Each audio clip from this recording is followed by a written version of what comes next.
Hello, good morning everyone. So ayan, papasok na nga ako sa school at feeling ko na naman malilate na naman ako. So before that, I will show you ang street natin dito, no? Papunta sa city. But actually, this is the city already. So ayan, mga old buildings yan sila. Ang gaganda pa rin, no? Ayan, guys. And good morning. Mag-ingat po kayo papunta sa inyong trabaho at sa pag-uwi. At dito nakita ko nga ang ganda ng building na yan. At luma na rin. Sa baba niyan, mga stores. So, ganyan sila dito, no? Mga luma and sa baba at mga stores din. Mostly din dyan, mga apartment. Ayan.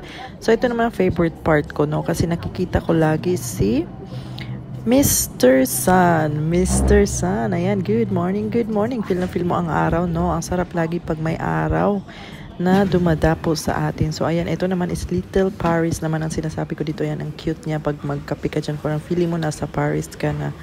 So, ayan guys, nakikita nyo dyan ang bongga ng mga stores na yan. So, yun lang. And ingat! And ito naman, nag-video ko sa sarili ko. Nasa loob ako ng bus. And woke up like this. Pakita ko ang aking bare face. Ayan. So, na-late na naman nga ako. Baba na ako ng bus.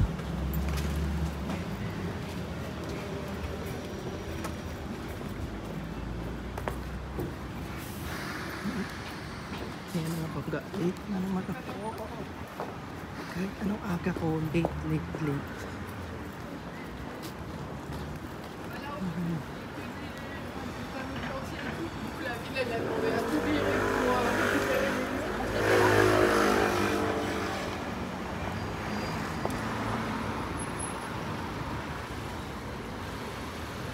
Dito nga naman tayo sa Luzon. Kaya pag nandito ako lagi dumadaan, feel ko parang aalis ako ng Luzon.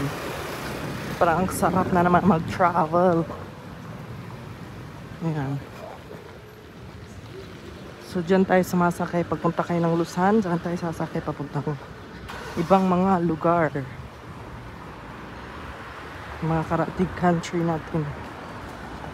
Milan, France, Paris, Germany. Dito tayo umaalis. Ayan, sa Luzon ka.